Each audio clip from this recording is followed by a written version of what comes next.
Ojo y sistema visual. El ojo se encuentra protegido por un estuche óseo denominado cavidad orbitaria. Esta cavidad está conformada por la porción horizontal del hueso frontal, el cual forma el techo, el hueso cigomático, que forma su pared lateral, el maxilar y parte del cigomático forman el piso, el hueso lagrimal y etmoides forman su pared medial, y en el fondo se encuentra el hueso esfenoides.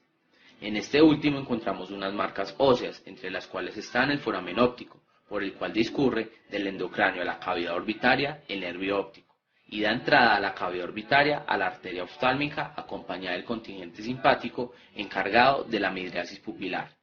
En el esfenoides también encontramos las hendiduras orbitarias superior e inferior. La primera da paso a los nervios craneales tercero, cuarto, sexto y la primera división del quinto, y el tercer nervio craneal está acompañado del componente parasimpático que produce miosis pupilar. La segunda hendidura da paso a las venas orbitarias inferiores. El ojo pivota en diferentes direcciones y enfoca objetos en movimiento. Esta acción la realiza con la ayuda de dos aliados sin igual, dos círculos de grasa que absorben los movimientos del globo ocular. Aparato lacrimal. La glándula lacrimal se ubica en la región superolateral del globo ocular, por debajo de la pálpebra superior. Esta glándula se encarga de mantener húmedo el epitelio conjuntival y el barrido de los párpados ayuda a la movilización de sus secreciones hacia la córnea para favorecer la transparencia de la visión y la posible oxigenación, ya que ésta es avascular. Estas secreciones y el barrido de los párpados permiten el desplazamiento de células descamadas de la conjuntiva, de partículas pequeñas de polvo u objetos extraños hacia el ángulo palpebral medial, donde encontramos los canalículos lagrimales, los cuales desembocan en el conducto lagrimal, que a su vez termina en el meato inferior de las fosas nasales. En su interior, el globo ocular consta de tres membranas, que de superficial a profundo son la esclerótica, la coroides y la retina. La esclerótica es una membrana fibrosa blanca que rodea los 2/3 anteriores de la esfera ocular y el tercio restante lo completa la córnea, la cual está recubierta en su parte externa por la conjuntiva. Los músculos extraoculares se insertan en la esclerótica. La coroides o capa vascular del ojo se encuentra por debajo de la esclerótica. Esta membrana se dobla hacia adelante para formar el diafragma del ojo o iris, en cuyo centro hay un espacio circular por donde entra la luz hacia lo profundo del globo ocular. La capa más profunda, la retina, es la expansión del nervio óptico. En ella encontramos una serie de capas: capa de células pigmentadas, capa de fotorreceptores, capa de interneuronas bipolares y horizontales, capa de células ganglionares y capa de nervio óptico. En la región central de la retina, la mácula, predominan los conos, y en el centro de la fóvea, que posee la mayor agudeza visual, está formado exclusivamente por conos. De la zona central de la retina hacia la periferia, los conos van siendo escasos y están ausentes en la vecindad de la ora serrata. Entre la córnea y el iris encontramos la cámara anterior del ojo, la cual posee un líquido salino, denominado humor acuoso. Detrás del iris se encuentra el cristalino, el cual está adherido al cuerpo ciliar. El espacio que se encuentra entre el iris y el cristalino se denomina cámara posterior y también posee humor acuoso. Desde el cristalino hasta la retina hay otra cámara, la cual posee humor vítreo, el cual también es una solución salina, pero de mayor viscosidad que la anterior. Estos medios transparentes, como la córnea, el cristalino, el humor acuoso y vítreo, hacen mediante refracción que el rayo luminoso converja en la retina. En la retina se encuentra la papila o cabeza del nervio óptico, el cual no posee fotorreceptores, por ende se denomina punto ciego. La fóvea está ubicada en el borde temporal de la papila óptica, donde la superficie de la retina está deprimida y solo posee conos. En el centro de la fóvea no existen capilares, lo que aumenta al máximo la transparencia de la retina. El blanco es la suma de todos los colores, mientras que el negro es la ausencia de la luz. Por ello se deduce que en el ojo normal existen los elementos tanto para la percepción de la luz blanca como para la discriminación de sus distintos componentes o colores. La gama de radiación visible para el ojo humano tiene una longitud de onda que se extiende desde 287 nanómetros hasta 723 nanómetros. Según esto y los principios de las lentes, los rayos que entran en la pupila forman sobre la retina una imagen más pequeña e invertida. La visión del color se basa en la existencia en los conos de pigmentos que absorben específicamente las radiaciones luminosas características de cada color. Se ha demostrado en la retina la existencia de tres pigmentos cada uno de los cuales tiene un máximo de absorción diferente dentro del espectro de las radiaciones luminosas. Uno de ellos ocupa la región azul, con una absorción máxima de 430 nanómetros. Otro tiene una máxima absorción de 540 nanómetros, correspondiente al verde, y otra una absorción de 575 nanómetros, correspondiente al rojo. De acuerdo con la teoría tricrómica de la visión de los colores, la percepción de un color cualquiera se logra mediante la combinación de los estímulos de estos receptores básicos. Campo visual. Es el espacio captado por los ojos con la mirada fija en un punto. El campo visual recibe una denominación para cada ojo, considerándose en él dos mitades, una nasal y una temporal, separadas por un eje vertical, y dos mitades, superior e inferior, en relación con un eje horizontal. El punto de intersección de los dos ejes, vertical y horizontal, corresponde al sitio de fijación de la mirada. Debido al cruzamiento de los rayos dentro del ojo, los rayos provenientes de la mitad nasal del campo visual se proyectan en la mitad temporal, mientras que los rayos provenientes de la mitad temporal del campo visual se proyectan en la mitad nasal de la retina. Los músculos de los ojos se dividen en extrínsecos e intrínsecos. Los extrínsecos están formados por fibras estriadas, por lo cual son voluntarios. Entre ellos tenemos músculo recto lateral. Dirige el ojo hacia afuera en el plano horizontal, es por esto considerado el abductor del ojo. A este músculo lo inerva el sexto par craneal. Músculo recto medial. Actúa de forma opuesta al anterior, dirige el ojo medialmente en el plano horizontal, por ello es el músculo aductor del ojo. Este músculo se encuentra inervado por el tercer par craneal. Músculo recto superior. Su función es de acuerdo a la posición del ojo. Si el ojo se desvía lateralmente 23 grados, allí está actuando este músculo. Recibe inervación del tercer par craneal. Músculo recto inferior. Cuando el ojo está en posición primaria, este músculo es aductor del mismo y produce su extorsión. La inervación de este músculo se encuentra a cargo del tercer par craneal. Músculo oblicuo superior. Actúa como depresor, abductor e intorsionador del ojo. Este músculo está inervado por el cuarto par craneal. Músculo oblicuo inferior. Su acción cuando el ojo se encuentra en posición primaria es triple, pues actúa como elevador, abductor y extorsionador del ojo. La inervación de este músculo está a cargo del tercer par craneal. Los músculos intrínsecos son músculo liso, por lo cual son involuntarios, y entre ellos encontramos el músculo ciliar y el músculo del iris. La primera rama del quinto par craneal se encarga de inervar la córnea y la vía aferente del reflejo corneal. La irrigación del globo ocular está a cargo de la arteria oftálmica, la cual termina dando la arteriola central de la retina. Vía óptica. Toda la vía visual, ya sea la vía encargada de la percepción como la encargada de controlar los movimientos oculares, parte de la retina, donde encontramos la primera neurona en los conos y bastones. Estos sinaptan con células ganglionares, cuyos cilindroejes forman el nervio óptico, el cual abandona el globo ocular y pasa hacia el cráneo, donde se une con el nervio óptico opuesto y forman el quiasma óptico, en donde se decusan solo las fibras nasales de ambos globos oculares, correspondientes a los campos temporales. Desde el quiasma óptico se desprenden las cintillas ópticas, o tractos ópticos, los cuales van a hacer sinapsis con neuronas en el núcleo geniculado lateral del metatálamo. Una vez aquí, salen las radiaciones ópticas o haz genículo calcarino, el cual ingresa al lóbulo occipital, específicamente a las regiones corticales adyacentes a la fisura calcarina, que corresponden a las áreas citoarquitectónicas 17, 18 y 19. Oído y sistema auditivo. El oído es un órgano sensorial complejo, compartido por el sistema auditivo, encargado de la percepción y transmisión de los sonidos, y el sistema vestibular, cuya función es ayudar en el mantenimiento del equilibrio. En conjunto, el estudio anatómico del oído se divide en tres partes: oído externo, oído medio y oído interno. Oído externo. El oído externo está relacionado principalmente con la captación y transmisión de ondas sonoras, las cuales son ondas mecánicas que necesitan de un medio elástico como el aire o el agua para propagarse. Estas ondas sonoras son canalizadas hacia el oído medio, pasando a través del pabellón auricular y el conducto auditivo externo hacia la membrana timpánica. El pabellón auricular, la porción más externa del oído, está compuesta por cartílago elástico, piel y glándulas sebáceas. Algunos músculos como el auricular anterior, superior y posterior le dan firmeza. En el pabellón auricular encontramos algunas depresiones y elevaciones que le dan su forma característica y que son necesarios para la canalización de los sonidos. Estas estructuras son el hélice en el borde superior, la cauda del hélice en la porción inferior y en la porción anterior el antehélice. Entre ambas elevaciones encontramos una depresión llamada fosa triangular e inferior a esta se encuentra la concha y el meato acústico externo. En forma de lengüeta, recubriendo el meato, se encuentra el trago y posterior inferior a este el antitrago. En la parte más inferior de la oreja se localiza el lóbulo. El conducto auditivo externo se extiende desde el meato acústico externo hasta la membrana timpánica.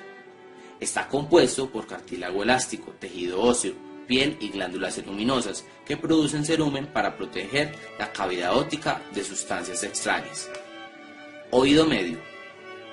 El oído medio es una estrecha cámara llena de aire, la cual se encuentra situada en la porción petrosa del hueso temporal. En él se encuentra la cavidad timpánica propiamente dicha y un receso epitimpánico.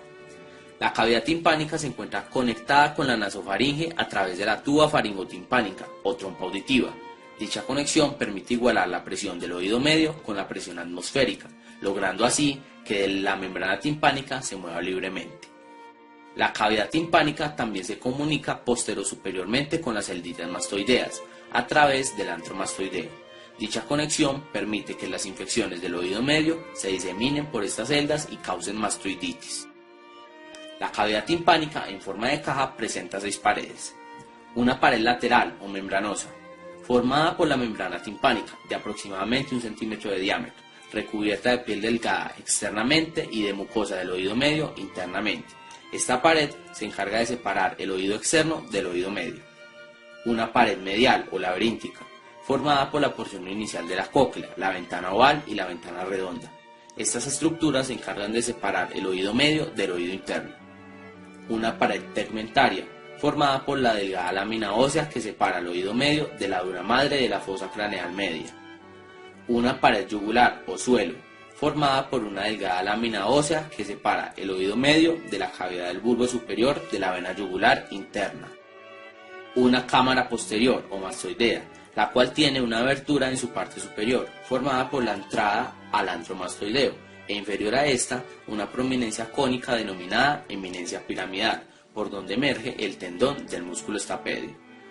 Una pared anterior o carotidia, la cual separa el oído medio del conducto carotidio. Dentro de la cavidad timpánica se alberga una cadena de huesecillos móviles que se encargan de tomar y amplificar las vibraciones sobre el tímpano y conducirlas hacia la ventana oval. De lateral a medial, estos huesecillos son el martillo, el yunque y el estribo. El martillo presenta una cabeza superior y redondeada, la cual se sitúa en el receso epitimpánico y que permite la articulación con el yunque. Un cuello que se apoya contra la membrana timpánica. Un mango, el cual está íntimamente relacionada con la membrana timpánica. Además, el mango también constituye el sitio de inserción de un corto músculo, denominado tensor del tímpano, el cual tiene como función tirar medialmente del martillo, lo cual va a tensar la membrana timpánica y reducir de esta manera la amplitud de sus oscilaciones. La acción de este músculo tiende a prevenir lesiones en el oído interno, especialmente cuando el sujeto está expuesto a ruidos fuertes, en un reflejo protector denominado reflejo de atenuación. El yunque se encuentra articulado tanto al martillo como al estribo. Presenta un voluminoso cuerpo, situado en el receso epitimpánico, y 2 ramas, una corta que se conecta mediante un ligamento a la pared posterior de la caja timpánica, y una rama larga que cursa paralela al mango del martillo y que mediante la apófisis lenticular se articula con la cabeza del estribo. Por último tenemos el estribo, el cual presenta una cabeza dirigida lateralmente y que se articula con el yunque, 2 ramas que se desprenden de su cuello y una base la cual encaja en la ventana vestibular. Asociado al cuello del estribo se encuentra el tendón del músculo estapedio, el cual hace parte del reflejo de atenuación. La contracción de este músculo tiene como función amortiguar el movimiento del estribo a la altura de la ventana oval. Oído interno. Se encuentra ubicado en el espesor de la porción petrosa del hueso temporal. Está compuesto por 2 compartimentos laberínticos, los cuales son el laberinto óseo y dentro de este el laberinto membranoso. Laberinto óseo. Está formado por una serie de cavidades comunicantes, las cuales están divididas anatómicamente en 3 partes. una parte anterior o cóclea, una parte intermedia o vestíbulo y una parte posterior o conductos semicirculares. Parte anterior o cóclea. Es la porción en forma de concha de caracol, la cual consta de un eje central llamado columela y la lámina espiral ósea. Dentro de la cóclea se forma una serie de canales tubulares enrollados, que partiendo desde el vestíbulo dan aproximadamente 2 vueltas y media en torno al núcleo cuneiforme de hueso esponjoso denominado modiolo o columela. Este a su vez contiene el ganglio de Corti o ganglio espiral y una serie de conductos para los vasos sanguíneos. La lámina espiral ósea llega al interior del conducto espiral y lo divide en 2 túneles, uno superior llamado rampa vestibular y otro inferior denominado rampa timpánica, los cuales están comunicados entre sí por medio de un orificio llamado helicotrema. Tanto en la rampa vestibular como en la rampa timpánica se encuentra un líquido circulante denominado perilinfa, el cual es similar al líquido extracelular. Encontramos 3 aberturas relacionadas a la cóclea. Primera, la ventana oval. Cerrada por la base del hueso estribo, se relaciona directamente con la rampa vestibular. Gracias a esta abertura, las vibraciones de la base del estribo generan ondas de presión hidráulicas creadas en la perilinfa, las cuales ascienden hasta la helicotrema a través de la rampa vestibular, para luego descender nuevamente por medio de la rampa timpánica. Segundo, ventana redonda. Se encuentra recubierta por una delgada lámina denominada membrana timpánica secundaria, y que está relacionada directamente con la rampa timpánica. Una vez las ondas de presión hidráulica han alcanzado la membrana timpánica secundaria, esta convierte las ondas de presión en vibraciones. Así, la energía recibida inicialmente por la membrana timpánica primaria se disipa finalmente en el aire de la cavidad timpánica. Tercero, el acueducto coclear, el cual atraviesa el hueso temporal cerca de la membrana timpánica y comunica los espacios perilinfáticos del laberinto óseo con el espacio subaracnoideo. Parte intermedia o vestíbulo. Es una pequeña cámara oval. En su interior se localiza una prominencia ósea denominada cresta vestibular, la cual separa 2 fositas, la fosa elíptica y la fosa esférica, cada una de las cuales contiene al utrículo y el sáculo respectivamente. En la pared lateral del vestíbulo se encuentra la ventana oval. En la pared anterior el vestíbulo se continúa como rampa vestibular y posteriormente se comunica con los conductos semicirculares óseos. El vestíbulo también tiene una conexión con la dura madre, mediante el denominado acueducto del vestíbulo, el cual sirve de paso para el conducto endolinfático y 2 vasos sanguíneos.